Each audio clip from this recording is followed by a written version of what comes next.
What's up, Taiwan? I'm Jaime Ocon with 10 minutes of news from here in Taiwan and around the world.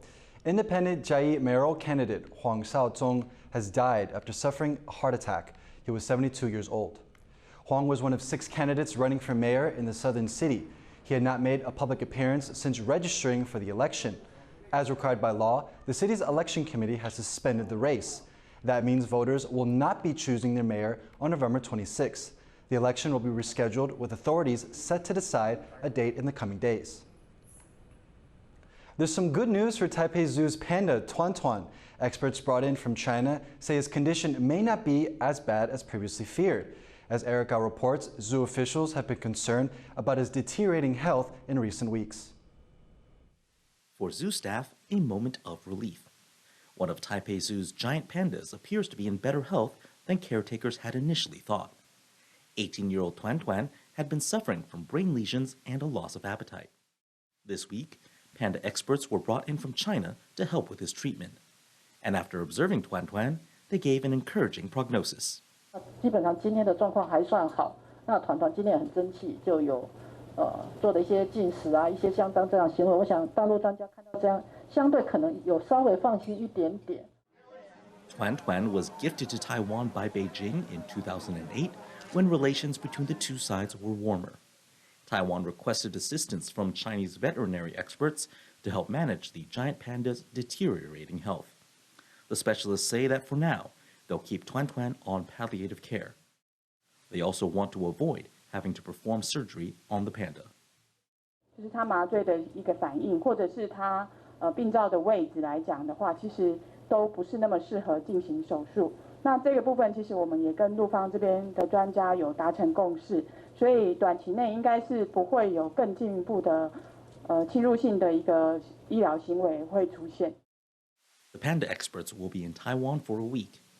While here, the zoo says they will be working with local staff to give Tuan Tuan the best care possible as he enters what may be the final stage of his life. Damon Lin and Eric Gao for TaiwanPlus. Days of torrential rain have left a key road between Taiwan's north and east covered in rocks and debris. The new Suhua Highway connects the northeastern county of Ilan with eastern Taiwan's Hualien. Before the roadway opened in 2020, the old connection between the two areas was a winding mountain track known for its sheer drop above the Pacific Ocean. But the new highway is often affected by extreme weather, such as heavy rainfall and earthquakes. A proposed elevated highway that would be less vulnerable to closures has also been plagued with delays.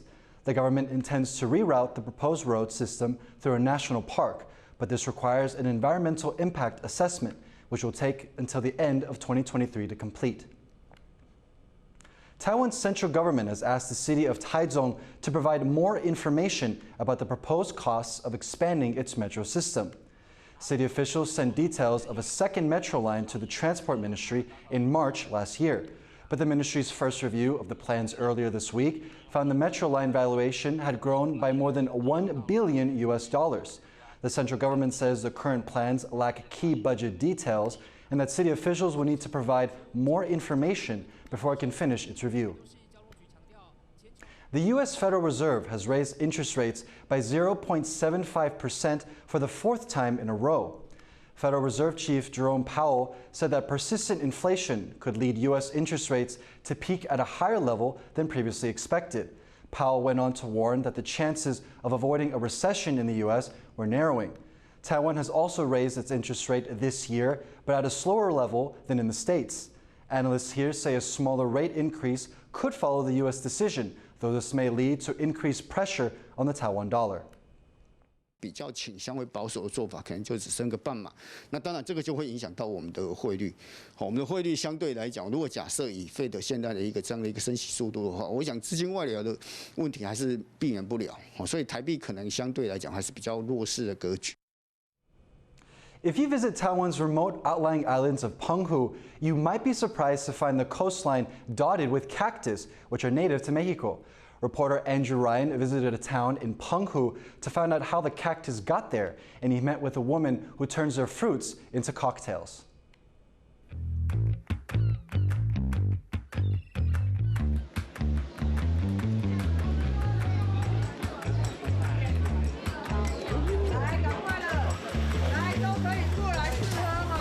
At first glance, it looks like some sort of berry juice. Maybe raspberries? Nope, this bright fuchsia color comes from something a little pricklier. 山澎的特产哈，仙人掌果哈，那我们要经过熬制。 This is a prickly pear, and inside there's beautiful red fruit waiting to be devoured. These days, you'll find these cacti growing wild along the shores of Penghu. But Tenli Jun tells me that it was actually the Dutch who planted them in the 17th century.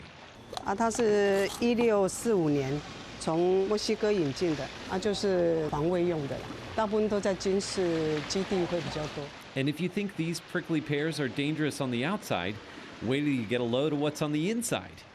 It's almost like they've been booby-trapped by Mother Nature. 吃就在这里，奶奶就嘱咐我们说，就这个不能吃哦，吃了会卡在喉咙，会变哑巴啦。其实不是啦，因为我们澎湖那时候没有耳鼻喉科，就必须假如说你卡到了，一定要到台湾。 These days, Penghu is a very different place than it was 50 years ago.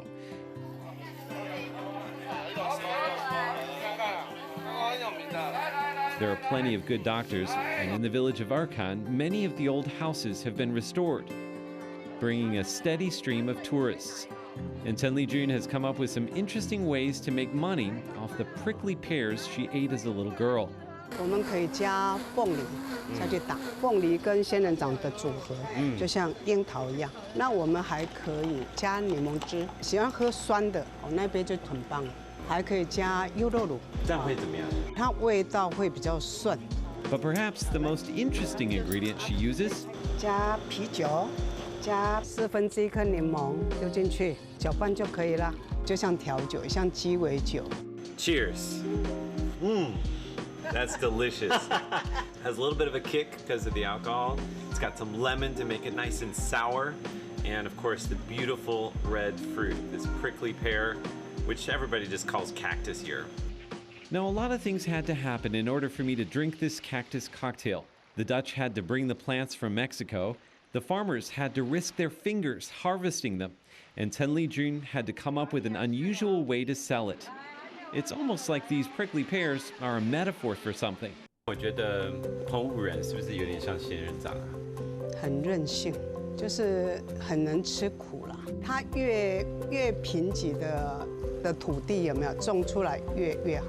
The cacti of Penghu were once planted to keep away unwanted guests, but today they're drawing welcome tourists who won't have to worry about a prickly reception. Kamashu and Andrew Ryan for TaiwanPlus.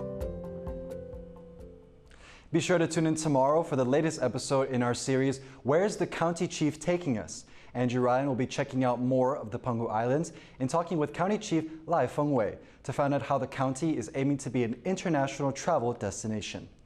Now in northeastern Taiwan, the start of juvenile eel-catching season has been disrupted by trash in shallow waters and along the seashores.